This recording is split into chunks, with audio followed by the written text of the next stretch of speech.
हमारे जीवन में, आपके जीवन में, सभी के जीवन में ऐसा कोई समय नहीं आता, ऐसा कोई वक्त नहीं आता जिस समय में किसी को किसी से टक्कर ना लगे। टकराव तो होता ही रहता है।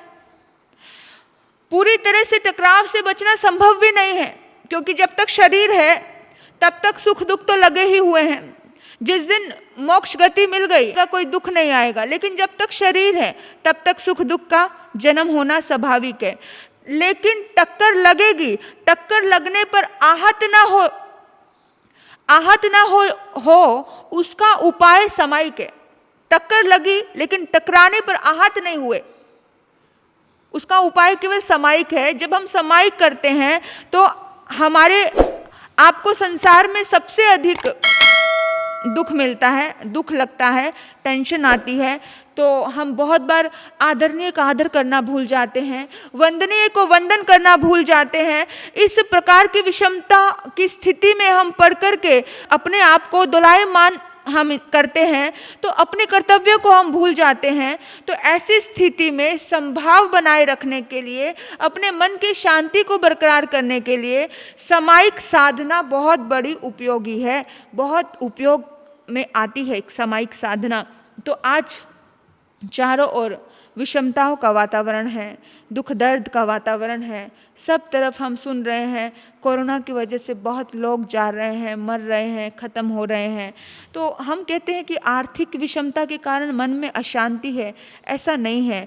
आर्थिक विषमता तो थोड़ी सी मेहनत करने से भर जाएगी, लेकिन हमारे मन में जो अशांति है वो मानसिक अशांति है, मानसिक तनाव है, मन से इंसान डिस्टर्ब होता है।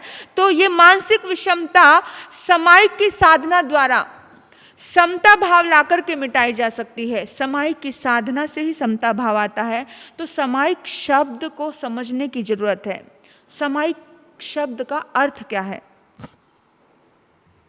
सामायिक का अर्थ क्या है? सम यानी कि राग द्वेष रहित होना, मन को स्थिर करना, सम करना। कहते ना भूमि समतल है, समतल, सम। और आय का अर्थ है लाभ, लाभ होना, अर्थात समभाव का जिसमें लाभ हो, समभाव का, सम्मान भाव का जिसमें लाभ हो, वह है क्रिया, वह क्रिया है सामायिक की। सामायिक में सम्मान भाव का, समता का, आनंद का लाभ होता है। जहाँ पर राग द्वेष नहीं होता है उसमें क्या होता है? जहाँ पर राग द्वेष नहीं होता है उसमें होता है सामायिक, वो होती है क्रिया सामायिक। सम का अर्थ है शम, शम यानी कषायों का उपशम, कषायों का उपशम जिसमें क्रोध आदि, क्रोध मान माया लोभ आदि जो कषायों का उपशम हो वह सामायिक है। समय, समय यानी आत्मा। समय सार एक बहुत बड़ा ग्रंथ हुआ है, उसमें समय का मतलब यानी कि आत्मा। समय को आत्मा का नाम दिया है, जिसमें आत्म धर्म की प्राप्ति हो, आत्मा के साथ एकीकरण हो, उसे कहते हैं सामायिक। साम का अर्थ है साम, साम यानी प्राणी मात्र के प्रति मैत्री का भाव।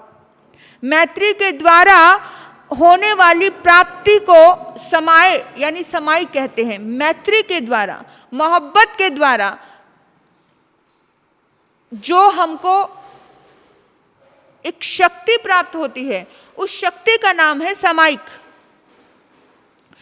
और सामायिक का दूसरा नाम है सावध्य योग विरति, पापों का त्याग करना सामायिक कहलाता है।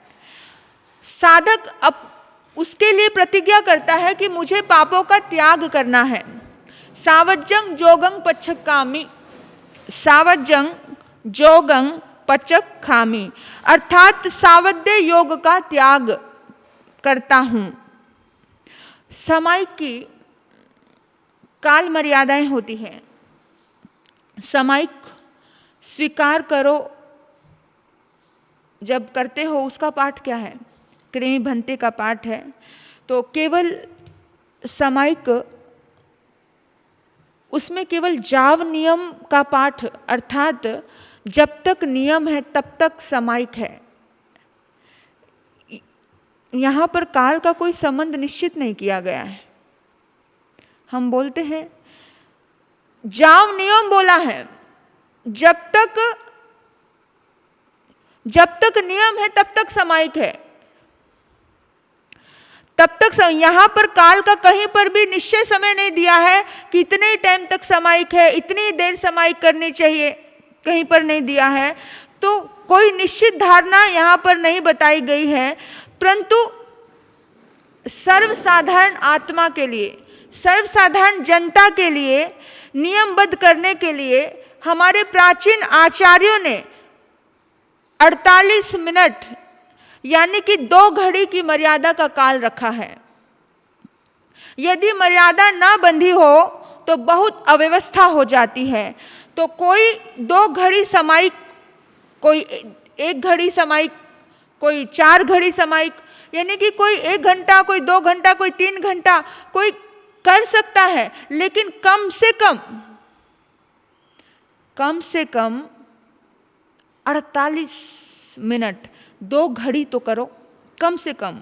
देखो मनोवैज्ञानिक दृष्टि से ये बात बहुत अच्छी और सही है। मनोवैज्ञानिक दृष्टि से काल की मर्यादा बहुत आवश्यक है। काल की मर्यादा नहीं हुई तो आज का इंसान तो बहुत भटकता हुआ व्यक्ति है। अगर मर्यादा लेकर के नहीं बैठे तो 1 मिनट में फ़ोन आ जाएगा, लेकर किसी से बात करने के लिए उठ गए, कहीं चले गए, इधर उधर निकल गए।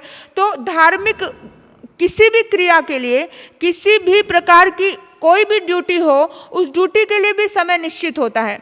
आप बाहर में भी कोई जाते हो ना, तो उसके लिए भी समय निश्चित होता है कि 6 बजे से 6 बजे, सुबह 6 बजे से शाम के 6 बजे तक ड्यूटी है, सुबह 6 बजे से 12 बजे तक की ड्यूटी है। यानी बाहर में भी कोई ना कोई समय निर्धारित होता है।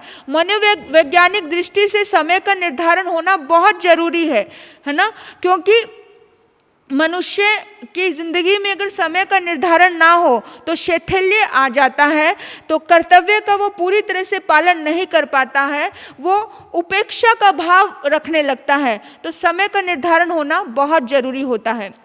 बाकी मूल आगम साहित्य में प्रत्येक धार्मिक क्रिया के लिए काल मर्यादा का विधान है। प्रत्येक धार्मिक क्रिया के लिए काल मर्यादा का कहीं ना कहीं किसी न किसी रूप में विधान है कि शास्त्र इस समय में पढ़ना है, ये शास्त्र इस समय में पढ़ना है। सामायिक का न्यूनतम कालमान 1 मुहूर्त रखा गया है, 1 मुहूर्त।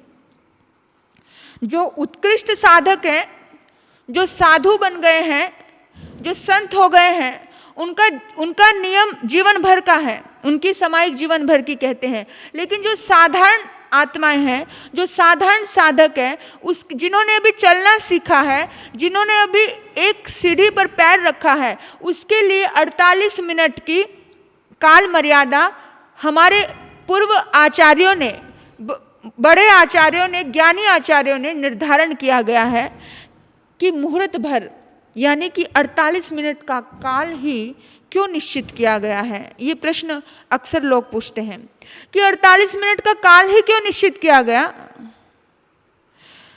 तो हमें इस प्रश्न के समाधान के लिए आगमों की शरण में जाना पड़ता है, आगमों की शरण लेनी पड़ेगी कि यहाँ आगमिक नियम है कि साधारण साधक का एक विचार, एक सोच, एक संकल्प, एक ध्यान अधिक से अधिक अंतर मुहूर्त तक टिकता है। कितनी अंतर मुहूर्त तक टिकता है, तो वो एक ही जैसा भाव, जो एक ही जैसी स्थिरता वो अंतर मुहूर्त तक रहती है। अंतर मुहूर्त के बाद अवश्य ही विचारों में परिवर्तन आ जाता है। अंतर मुहूर्त के बाद अवश्य ही विचारों में परिवर्तन आ जाता है। तो इस संबंध में आचार्य भद्रभाव ने कहा है, अंतो मुहूर्तो कालं चित्त सेग गया हवई झाणंग। आचार्य भद्रभाव ने फरमाया, चित्त की एकाग्रता, रूप, ध्यान अंतर मुहूर्त तक चालू रह सकता है। चित्त की एकाग्रता अंतर मुहूर्त तक ही चालू रहती है। उसके बाद इंसान थोड़ा थोड़ा अपने मन में विचलित होने लगता है, साधारण साधक। अतः सामायिक का काल एक मुहूर्त निर्धारित किया गया। मुहूर्त में से एक समय भी कम हो, मुहूर्त में से एक समय भी कम, एक क्षण भी कम किया तो अंतर्मुहूर्त माना जाता है। तो हमारा जो भाव है, जो एक ही भाव है, एक ही सोच है, एक ही विचारधारा है, एक ही लयबद्धता है, वो इंसान की अंतर्मुहूर्त तक रहती है। तो इसलिए 48 मिनट का समय दिया गया।